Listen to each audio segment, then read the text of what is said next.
Hey, everybody. Welcome to Refresh. I'm always, as you know, so happy to be together today because this is our time to connect, to be inspired, to learn something, and ultimately feel a bit better for this time we spend together. Right, Becky Steen? This is what Generation W is all about. So we are living in a time of greatness. Don't you feel it?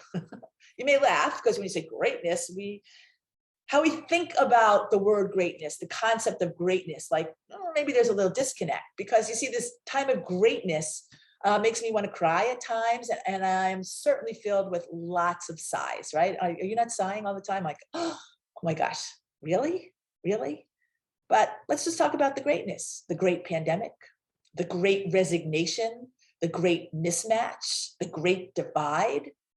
Much of what we'll talk about today, well, I just got to say, I continue to feel this great disconnect in my brain, right? Trying to make sense of what I'm seeing, hearing, and living.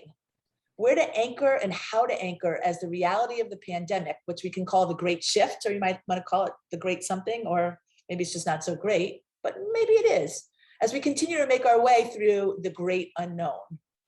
To make it through all this greatness, I do continue to focus on gratitude, grateful for all of you that are here today, and those of you who are still coming in, for our team here, for our producer, all of that. Because you see, there is so much to be thankful for every day. And I guess ultimately that is a great anchor. Gathering with all of you and being with the great Leah Jewell, there's an anchor in gratitude. Leah's become such an incredible resource and friend to our Generation W community. She appeared on our stage back in 2019 when we were still live as opposed to virtually live, and what an impact she made then. She shares her deep experience in her modeling of forever learning as we continue to try and understand how to live in our best selves and opportunities. Backed by popular demand, Leah brings her straight talk, ability to translate the world to us in actionable ways. Her 30 years of experience in the education and learning solution space has equipped her to be a leader of the great unknown. That's my new line for you, the leader in the great unknown. She's a co-founder of UPSKLS, which we'll talk about, but Leah also has the proud distinction of being the most viewed replay of all of our Refresh shows, of which we've done, I think, close to 50 of them right now. Hey, Leah. Hi, I like my new title. That right? Awesome. Leader of the great unknown. And we are going to be livers in the great unknown after we spend this conversation with you. Can I begin by saying that this is a great time to see you in my thematic of great, because of course, every time to see you, it's truly great. So thank you for saying yes. Oh, absolutely. I love everything you do at Generation W, and I am thrilled to be part of the community. Well, thank you so much. It's funny how different every time we've had a conversation on work is. It's hard to imagine the continuing shifts, right? We've taken so much for granted as the same old, and I don't even say that in a derogatory way. There's a comfortability in kind of knowing what to expect. But there has been a tremendous shift. When we first had you on stage, everyone was nervous about getting a job. We are going to be unemployed because of machines and robots. And how do we write our best resume so that we can prove that we are worthy of making a living? And now, hello, I think you refer to this as the Great Mismatch. Yeah, it's not my term. I wish it were. I've stolen this from other people, but I think it absolutely reflects, where we are today. Because I was thinking when we said let's come back together to have this chat, I thought, wow, we've had a couple of chats where we talk about the future of work, the future of learning, when everything was sort of, like you said, back very standard. We were all, doing something we'd been doing for a long period of time. And it was more like, how do we equip ourselves for the future? And I thought, but the thing that's happening right now is, I thought, gosh, we can't even really talk about the future of work because people are so caught up in what's happening right now, mainly that you've got 8.4 million people who are potential workers out there, right? Who have the ability to take on new jobs. And there are 10.9 million job openings, literally job openings, right? So what people, say now all the time is, they're having trouble finding people to do work. You've got all the headlines that say people are, leaving their jobs and reevaluating whether they want to come back. And I thought, wow, it's almost like you can't even talk about the future of work anymore. You have to talk about literally what's happening right now. Right now. Because Right it's changed now. so much. Right. And it's interesting because I don't know how many of us, I'd have to look at our list, are entrepreneurs or running companies or have responsibilities in that. And the reality of this missing workforce is creating its own stress. And it's not only us as workers, it's us as consumers, right? There's a shortage of supplies. We can't get new cars because of chips. We can't go to our restaurants because there's no one to serve the food or even cook it, right? And so when we think about the future of work, it's like it is an integrated understanding of how work impacts us in so many different capacities. I Yeah. think we took it all for granted before.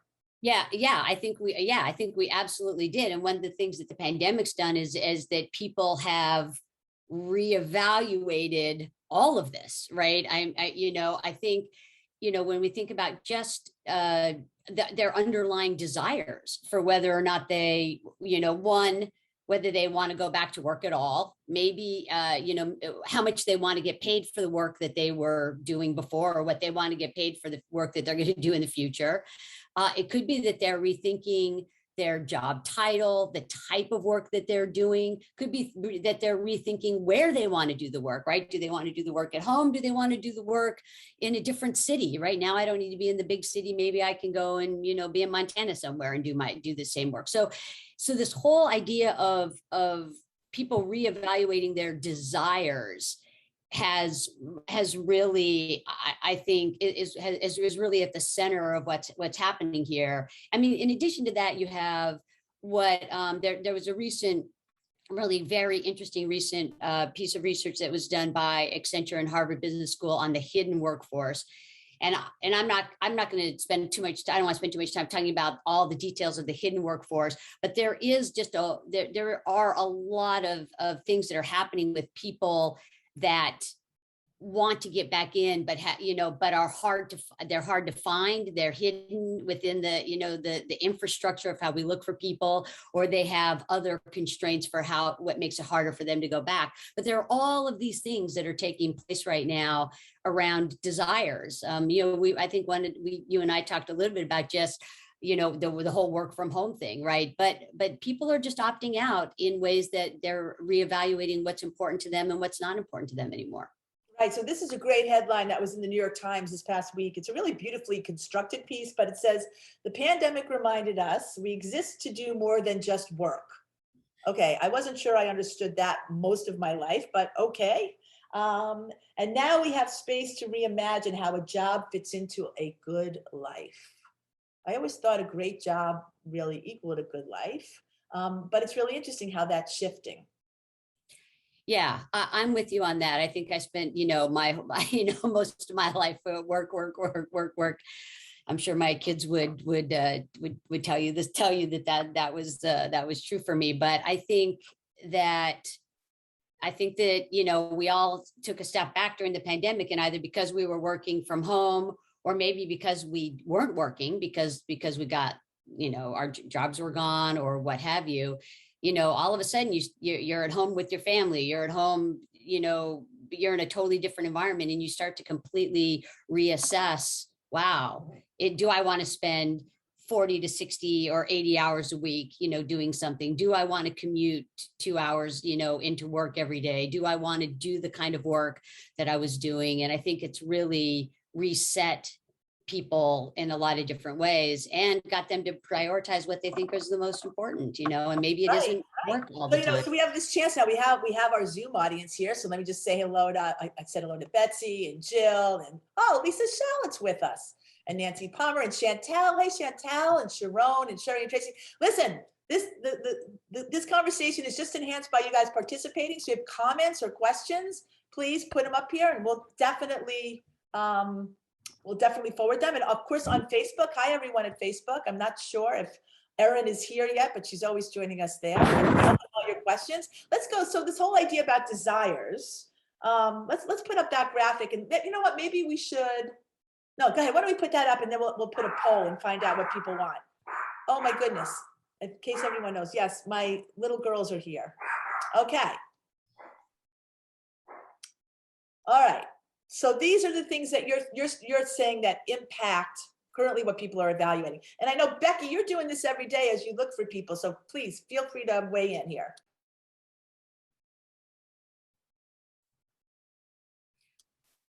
You know, I saw an interesting statistic just related to location that is interesting, where they said that the remote jobs still only represent 16% of the jobs that are posted on LinkedIn, for example, but they get 2.5 times the number of applications, right? So people are really reevaluating just something as simple as the location. Where do they work? And I think that's changing a lot. All right, well, let's put up the poll, Sherry, and see what our friends here. Let's see how they are evaluating whether they're looking for a job or just thinking about it. Prioritizing your desires for work. You get only a single choice. So if you had to pick one of these as your top priority, which would it be? Looking at mine, and I know what it is. And host can't vote. Okay, well, that's fine. We'll wait till everybody else votes. That's not a problem. Do, do, do, do, do, do, do. Sherry, you just let us know when you have the answers, and what do you think? What do you think it's going to be? What would you predict here, Leah?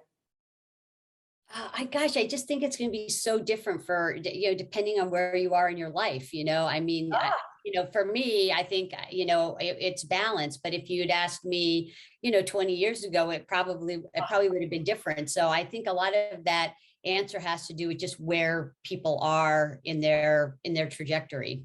I think that's a really good point. Life thoughts. Oh, Sherry, wait a second. For Facebook, I have to say it. Oh, it's pay, location, type of work, balance, and other.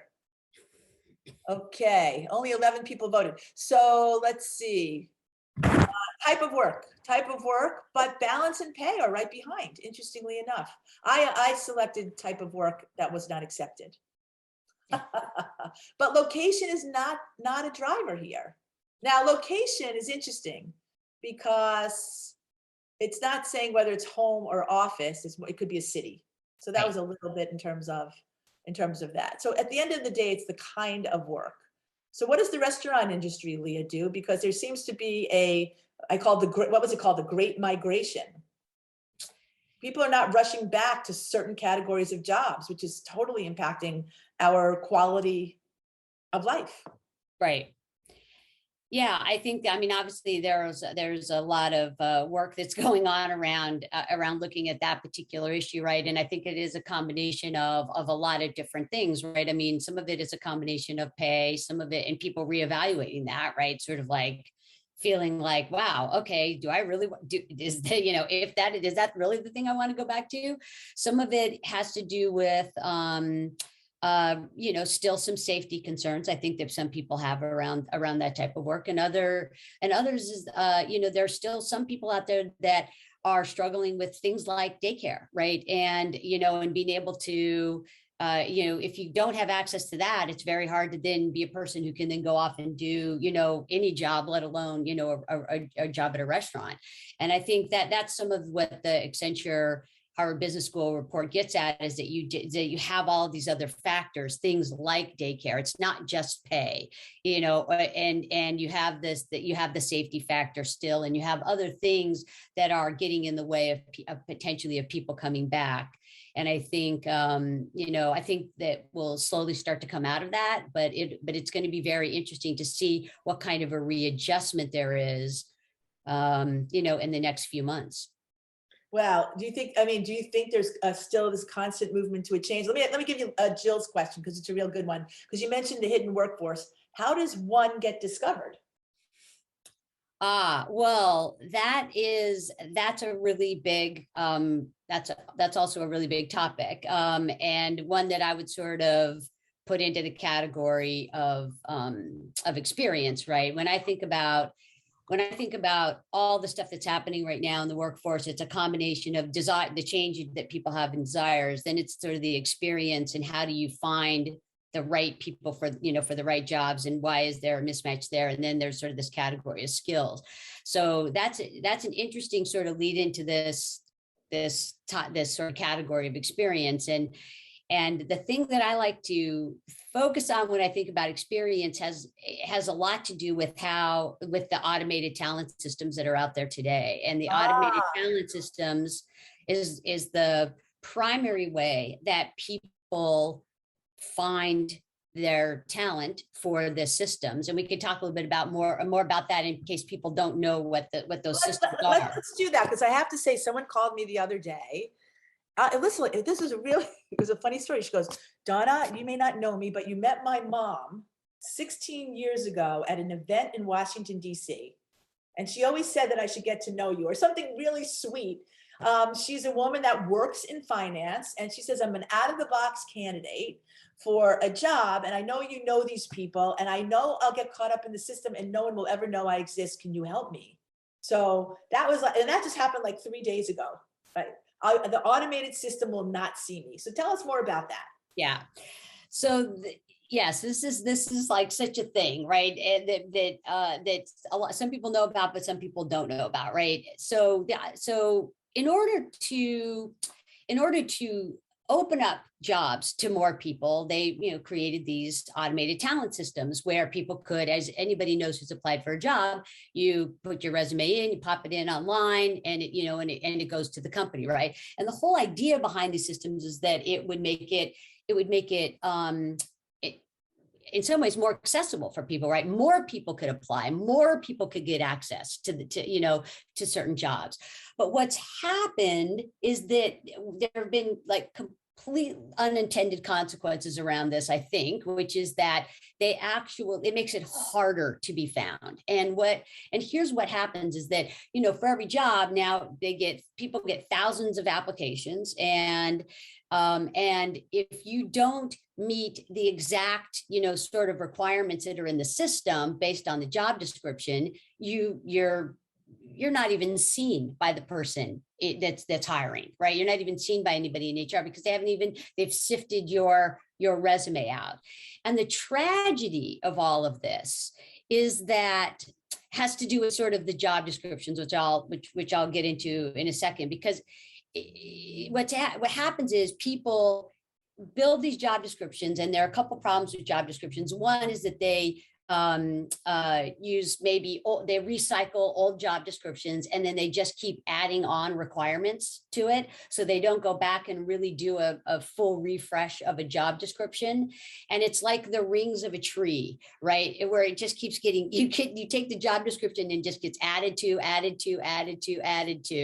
without any big reevaluation until you get to the point where you're looking for a unicorn, right? And where it actually would sift out 95% of the people that are applying, right? And it does that in a couple of different ways, right? One is that it's potentially they're using words that are not the same words that you use, but actually for the same skill, but maybe you didn't actually use the same word, and because your word doesn't match up exactly with what they're talking about, it kicks you out of the system. It could be that they've added more credentials because they thought all of a sudden, you know what, we do think that somebody who is in this entry level job needs to have a bachelor's degree, or even better, we think people in this job need to have an MBA. When the reality is you probably don't. Maybe you don't need either one of those, but they put them in there specifically to strip people out of the process because they have too many people applying now. So they want the college degree or they want the MBA to be the thing that then pushes everybody out, even though you didn't necessarily need either one of those to get the job. So that's really what's happening here. And it's causing a disproportionate, it's having a disproportionate effect on minorities. And in some instances, women, because what happens is, there's, and I know that you know this, Donna, when there's a lot of research out there that says that when women look at job descriptions, right, they feel like they have to meet, like 90 to 100% of the job description, or they don't even apply. Well, you see this at the end. 47% of college grads are not even applying because they don't think they have all the skills, Right. right?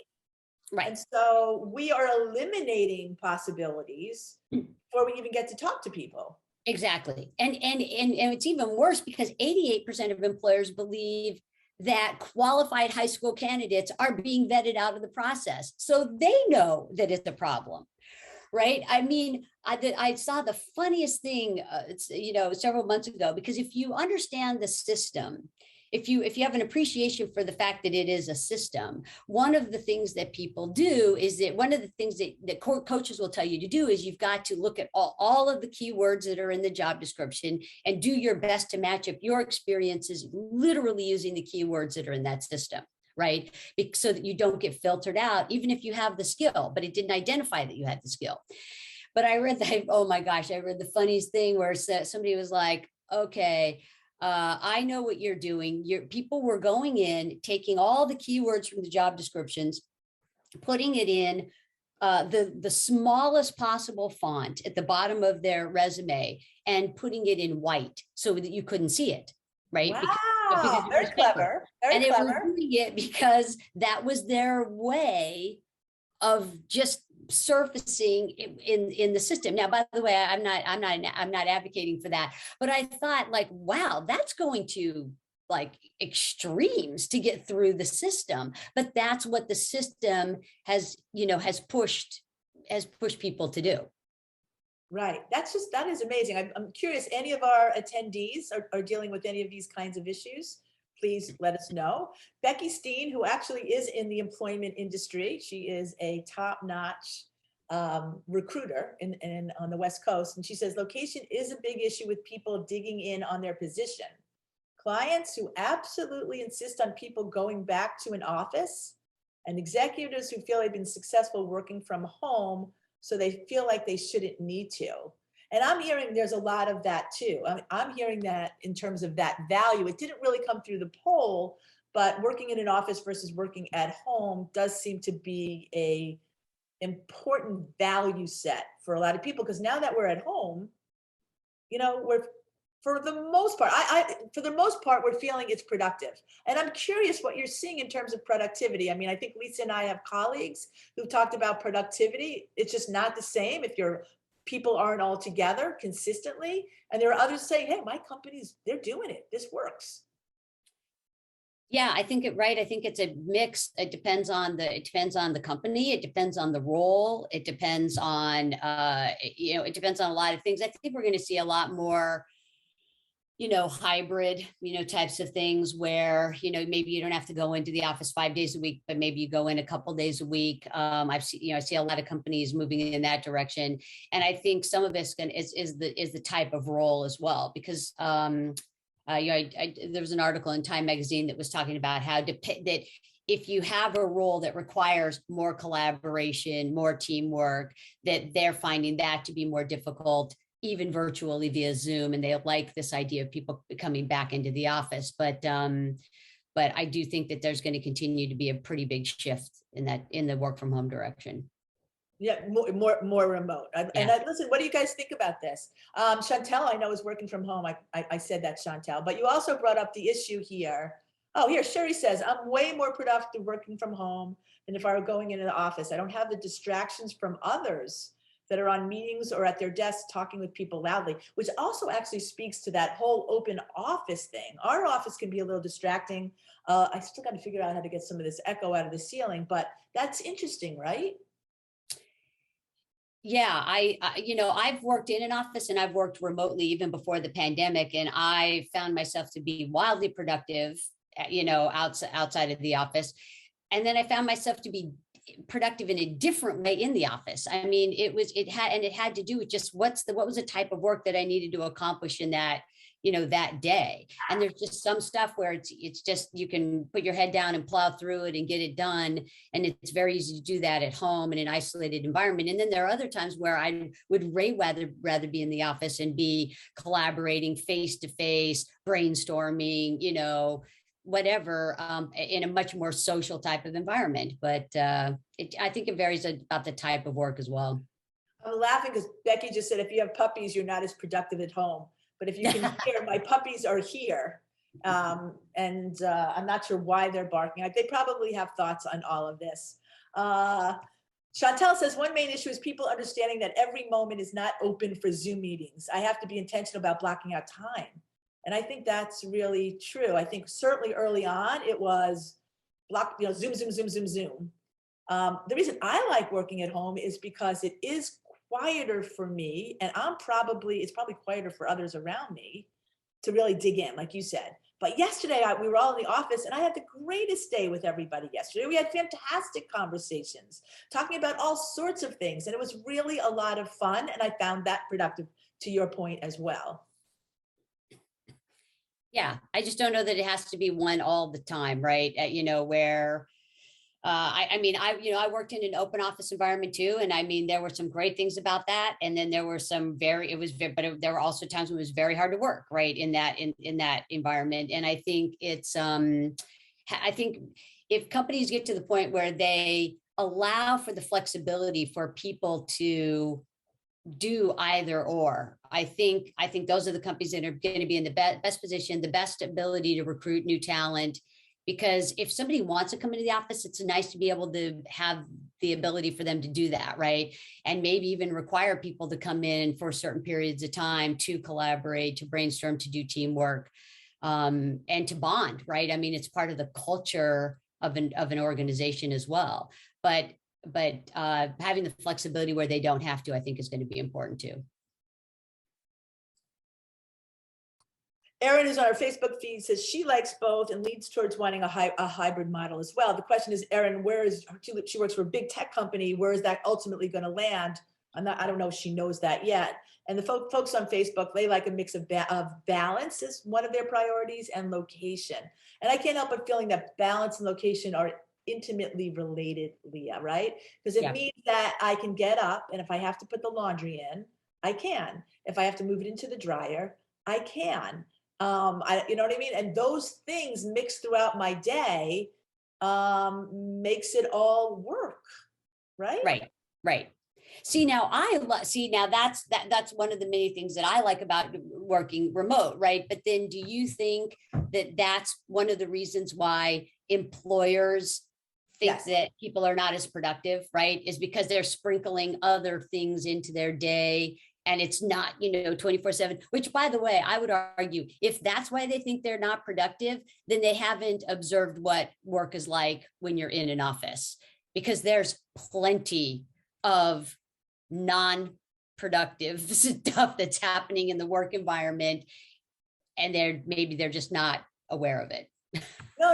And I think that's very true. You look at all the studies. There's one that I really love that talk about the high performance proficiency of athletes, right? If you look at how you train athletes, the amount of time in training, peak performance training, and then the actual peak performance, let's say it's a 100-meter race, or it could be a mile. These things are, right, 10 seconds to 5 minutes or whatever it is. And then if you think about being at peak performance in an office space, right, what is our true capacity? And there's a lot of studies about that. And how productive can you be? Or you're talking to students, do 25 minutes of intense work, get up and then come back, right? So that kind of mix, I get it. I have no doubt that people are doing other things. They might be cleaning up their kitchen and they might be coming back.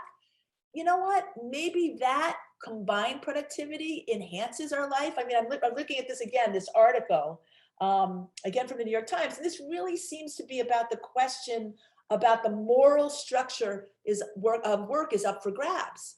I work for a man, God rest his soul, who was a litigator. And how do litigators get paid? They get paid by the minute. The minute. Therefore, his evaluation of all of us was how many hours we were working. And at 5 o'clock or 7 o'clock even, he would walk the floors to see who was in the office. I understand when I read Bill Gates's book, or he did the same thing. I want to see how many cars were in the parking lot. And it begs the question, if I can close a deal in an hour for X millions of dollars, isn't that productive? Or is the idea, if I'm working 5 hours, I'd be doing 5X? It doesn't exactly work like that. Do you know what I mean? Yeah, it doesn't. And I think that, the companies that really think about outcomes when they're evaluating talent and they're evaluating the work that people are doing. I think those are that's a good way to do it, because to your point, hey, if I can get to the outcome that you want for the job that I'm in, and I can do that in 5 hours, and so does it in 10, well, do I need to sit here for another 5 hours to get to the outcome that you want me to do, right? And so I think that I think there's a lot of work around how do you do performance appraisals around outcomes, how do you build goals around outcomes, how do you reward people for getting to outcomes and then exceeding outcomes. And I think the more that people think about work that way, then you have a better way to evaluate people that is not just based on your time in the seat in the office. It's I remember when I was an intern when I was in school, and they would give me an assignment, and I would finish it, and then I would have the next like 5 hours of the day to sit there in the office, and I would say to them, is there anything else you want me to do? But they didn't really have enough, right, for me, because I was an intern. They hadn't really thought it all through. But instead of letting me go home, I had to like sit there, and from that point on, I've always thought there's got to be a better way to set up the goals, for people, and reward them for doing efficient work, right? And reward them for getting to the outcome that you want, regardless of how long it takes them. Without a doubt, negotiating with a family member of mine lately, he says, Mom, you have to understand, I can get done in 1 hour what most people will take 3 hours. Therefore, that's why I should be getting paid 3x. And I have to say, it was hard to argue with him, because he does perform at that level. This kid can deliver, and there's something to be said for it, right? Yeah. So, doing any pro formers where I might need some of his help, I have to gauge accordingly. Which reminds me, I told him I'd send the link for this, and I didn't. Oh, well. Oh, well. Hey, everybody, just want to welcome you to Refresh. If you've come in a little late, today we're talking with the renowned, actually, we've given her new title, the great leader of the great unknown. I've had 2 greats on that one, Leah. Talking about how the work world has so dramatically changed, and how much more really is in an employee's hands versus just 2 years ago when the whole model was flipped. How that shift actually impacts our life in terms of the receiving and the access to goods and services is really, really interesting. So it's not just like, yes, I want you to be a happy employee, no doubt. But there are companies that perhaps some of us are involved with, or our friends are, that the ones we shop in, the one we patronize, the restaurants we go to, are all deeply affected right now by this great mismatch in terms of the number of jobs that are available and the numbers are being filled. How do we impact that? Well, I think there's a couple of different things, right? And one is I do think you still have to think about your skills, right? And this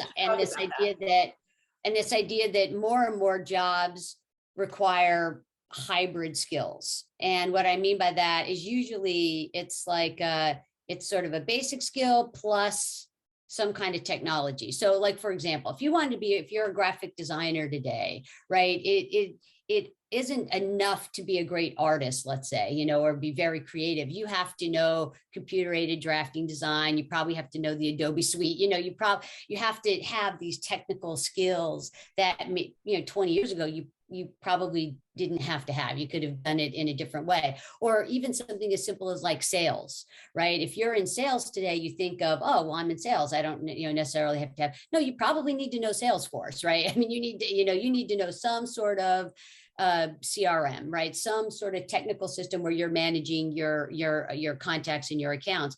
And I think this idea that people need to start understanding that almost every job today is going to require some set of hybrid skills. And the reason that that's important is because you're either responsible for that when you're on the job, or you're responsible for staying up to pace when you're out of a job. So any gap that you have in your work is time where stuff is accelerating. There's new technology, there's new stuff that's happening, and you may not be learning it unless you are proactively, knowing what you need to learn and doing it on your own, if you're not getting it from your employer. So I think that's one thing that you can kind of take some ownership of, is that you've got to constantly be learning. So lifelong learning is always a theme that you and I have when we have these conversations, but you can't stop learning and building new skills, or you will really fall behind very quickly. Yeah, and then the challenge is where do you pick those skills up, right? I am finding, actually, I am finding skill gaps rather consistently, but it's not necessarily even people who've been in the workplace for a long time. It's across the board. Even our younger people coming in, there's skill gaps. Yeah, in fact, it's so interesting to me, when it's fascinating to me. Like, let's take computer science, for example. People go to school and they're like, oh, I'm majoring in computer science. And I mean, that's awesome. And it's hard. And you would think like, oh, wow, I'm going to come out with a computer science degree, I'm going to be able to get any sort of job. And yet what you sort of find relatively quickly in many computer science programs, not all of them, but in many of them, is that, they're teaching a lot of the foundational stuff that was, important, like, 10 years ago, and they haven't gotten to, necessarily all of the languages that are really red hot that people really need, on the job today. And so they put that back in, it falls back into the lap of the student to have to, one, know what it is that people want, and then two, go out and either get a certificate program or find a side class that teaches them this or teaches them that. And that's a problem. I mean, even to use the Salesforce example, right? If you were a student coming out, there are sales jobs galore. I mean, I think it's literally probably the number one job opening that's out there. You can find a job in sales anywhere if you wanted one. But if you would jump to the top of the pack if you had any kind of background in Salesforce, as an example, right? Because so many people use that as their CRM. So, but if you're in school, they don't really teach that. That's not a class. That's not a thing. It's sort of something off to the side. You have to go find it. And, or even, I'll get another example, even like Tableau, right? We get so many people that say to us, do you have any students that know, anything in Tableau, or know how to do some kind of database management? And, they know how to do basic database stuff, but they're not in actually the easier database stuff, that's out there today. So, or the data management or the data analytics stuff that's out there. So I do think you're right. There's a gap even for people coming out of school. Right. No, without a doubt. Let me just share some of our Facebook friends. Hey, Sharon. Hybrid helps those days where collaboration is needed, and remote helps with deep productivity. I know that for me definitely works. And Irene, this is the question I have. We didn't have it, and it relates to productivity.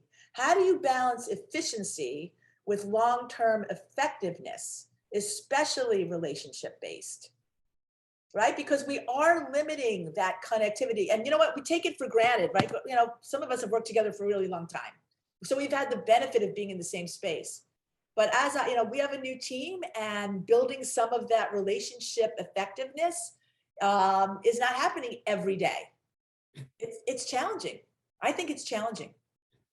Yeah, I think it's very challenging, which is why I suspect that you will see more hybrid type of stuff, because so much of how you build a culture, I think, at a company has to do with those face-to-face interactions, seeing other people in action, doing stuff, the back and forth that happens. And you can get some of that,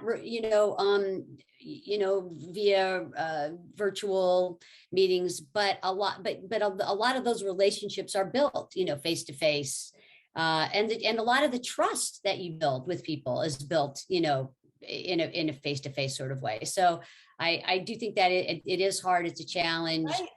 It is. But you know what just strikes me, and Irene, is that, listen, a lot of us grew up where work defines us. There's still so many of us that did it, right? We work hard, we do that. And we're not saying we're not going to work hard anymore. But if you grew up having to create relationship through Zoom, right? There's a lot of college kids, we're going to talk about your upskills college kids in a sec, who have never even been in a space and they're craving that connection. On the other hand, if this is what I have to do to build business, I'm going to learn how to do this. Right? You almost learn with what you have, even though we know that there's different ways to augment that. Does that make sense? Yeah. Yeah. And I think it will be a shame if people that are coming out of school today don't end up with the opportunity to have the experience where they're working face to face, where they're working in person in a team, and that if everything's virtual. I mean, that's not to say that people can't. I'm a big believer that people should be able to choose the environment that they want to work in, right? So if you purposely want to head down that path, the virtual path and all remote, I mean, I hope people have the power to be able to do that. But there is so much to be said for being face to face. Yeah, I don't know. Like as a leader of a company, I find, and yet I had a guy come up here. He has a digital company. He goes, "We are all remote. Everything's working great." Right? Yeah. We're in a people business, so I want to be with people, right? I want to talk about being with people, but what can I say? Here's a question from Becky. Are you familiar with Penn Foster? They offer hundreds of classes to build skills. Do you think those certifications are valuable? Do they mean anything to employers? Is that something we should encourage each other or other people to pursue? Yeah, I have.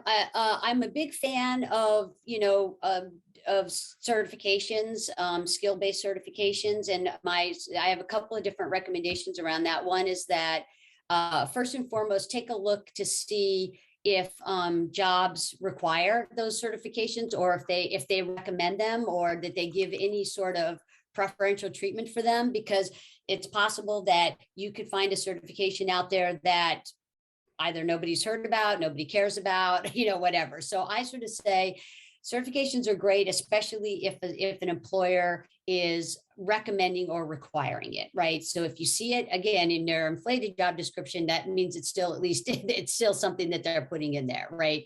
The other thing that I say to people is that if you have to spend a lot of money on an alternative certification, even more important, why you would check to make sure it's required or recommended, or take advantage if you are currently in a job, take advantage hopefully of any reimbursement program that your employer might have, right? Lots of employers reimburse people for other types of learning that are maybe related to work that they're doing on the job, but it could also be another certification for something else down the road.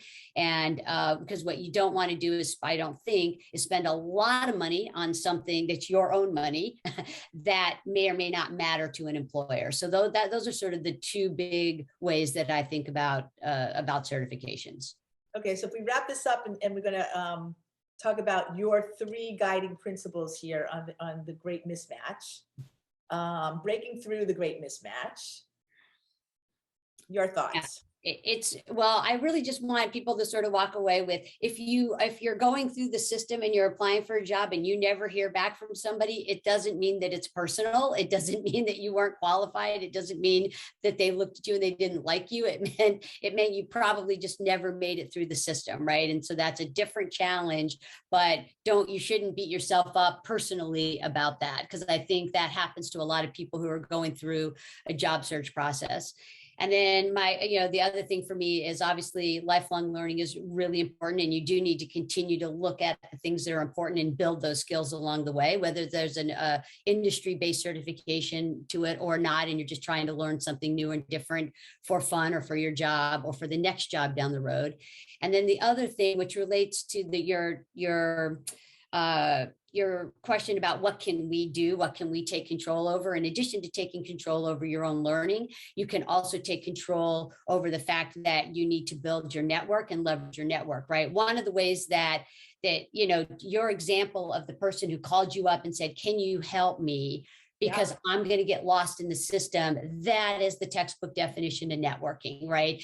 And the more you've built out your network, the more you're able to leverage your network, the more you're able to minimize the negative impacts of the automated talent, systems, right? Because you've got a person who's there advocating, helping you, or helping to you navigate around that. And I think we all underestimate, we hear how important the power of the network is, but we underestimate that, especially as we're young and we're growing up. We may not be very deliberate in building that network or leveraging that network, and it becomes really, really critical.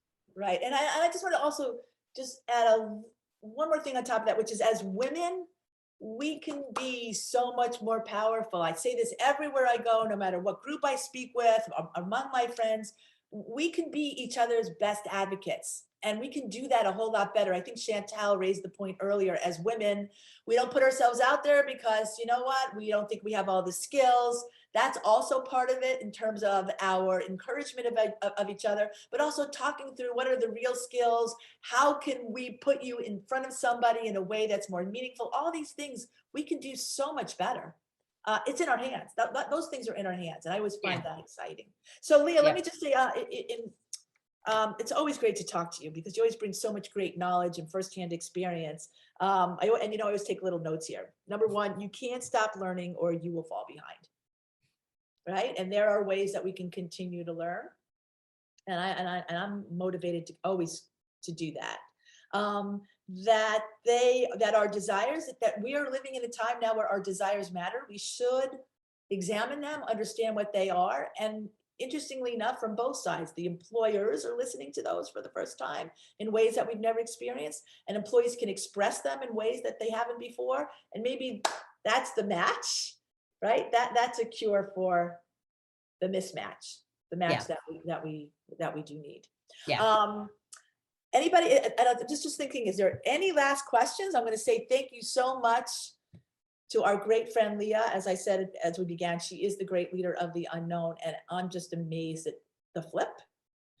Next week, I want to share with everybody that we have a very, very, very special, not that you're not special, but when I tell you why this is special, as we all know, that we are having currently an influx of new neighbors, community members, in terms of Afghani refugees. For those of you who've been to Generation W, you will have remembered, there she is, you can see the picture, Nilafar, who is the first female fixed-wing Air Force aviator in Afghanistan's history, first female pilot in the Afghan Air Force since the fall of the Taliban in 2001. She came to the United States under asylum. She was granted asylum a couple of years ago, actually right after being on our stage. Her family was lucky enough, her mom and dad, she hasn't seen them in 7 years. Her sister and her husband and her new, I think it's a niece or nephew, have been fortunate enough. They're currently stationed on one of the bases here in the United States. And she's going to talk to us about her family, what's currently going on in Afghanistan and here with these families. So for those of you who like to get a firsthand view, if you will, of an incredible woman, an incredible story. And if you're interested in helping, which we all are, her family walked out with the shoes on their feet, the coats on their backs. They left their cars, their homes, everything. Wow. Wow. So next week, Wednesday, October 6th, we'll have a special conversation with our former pilot, but actually she'll tell us about how she's becoming a future pilot once again, Nilafar Rahmani. So I hope you'll put it on your schedule. Katie will be sending that out, right? That would be very cool. I think, Leah, was she there the year you were there? I know Irene's on. She was actually on Irene's panel. We had these incredible women that talk about immigration and why immigrants truly make America great, and she was part of that. And so here we are again, having more immigrants helping to contribute to making America great. Hope you all enjoyed being together. Remember, connecting, refreshing, right? Making us feel a little bit better from being together and learning from the great Leah Jewell. We'll see you next week, I hope. Thank you, Sherry Levin and the whole Generation W team for all of your contributions. Anybody needs, wants, or just wants to chat, please do connect with us at genwnow.com, info@genwnow.com. Take care and thanks.